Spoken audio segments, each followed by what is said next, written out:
আল্লাহ তাআলা বলেন, আল্লাহকে অধিক পরিমাণে স্মরণ করবে যাতে তোমরা সফলতা অর্জন করতে পারো।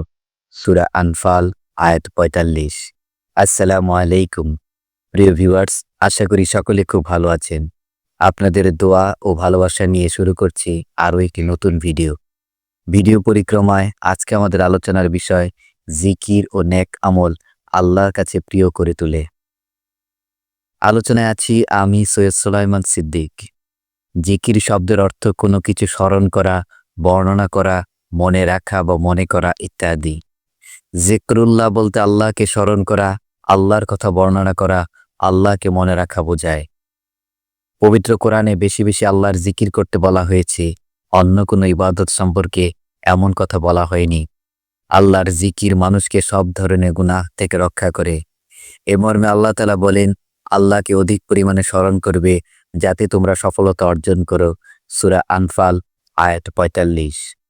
আরও বর্ণিত হয়েছে, যারা ঈমান আনে এবং আল্লাহর স্মরণে যাদের অন্তর প্রশান্ত হয়, জেনে রাখো আল্লাহর জিকির দ্বারাই অন্তরসমূহ শান্তি পায়। সূরা রাদ আয়াত ২৮।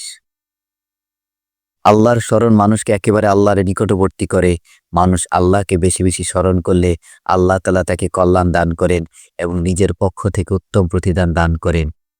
এ বিষয়ে হযরত আবু হুরায়রা রাদিয়াল্লাহু তাআলা আনহু থেকে বর্ণিত, রাসূলুল্লাহ সাল্লাল্লাহু আলাইহি সাল্লাম বলেছেন, আল্লাহ তাআলা বলেন, আমার সম্পর্কে আমার বান্দার ধারণা মোতাবেক আমি, অর্থাৎ যদি সে আমার সম্পর্কে ভালো ধারণা করে তার জন্যই ভালো, যদি সে আমার সম্পর্কে খারাপ ধারণা করে তা তার জন্যই খারাপ।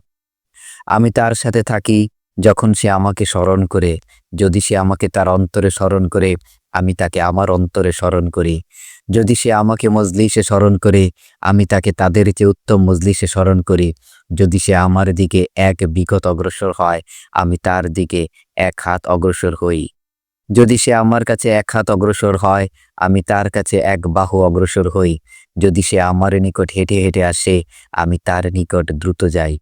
সহিহ বুখারী, মুসলিম। সর্বহালতে মহান আল্লাহর জিকিরে নিজেকে ব্যস্ত রাখি। মহান আল্লাহ আমাদের সবাইকে বেশি বেশি করে নেক আমল করার তৌফিক দান করুক। ওমা তৌফিক না ইল্লা বিল্লাহ। সবাই ভালো থাকবেন, সুস্থ থাকবেন। আসসালামু আলাইকুম ওয়া রাহমাতুল্লাহি ওয়া বারাকাতুহু।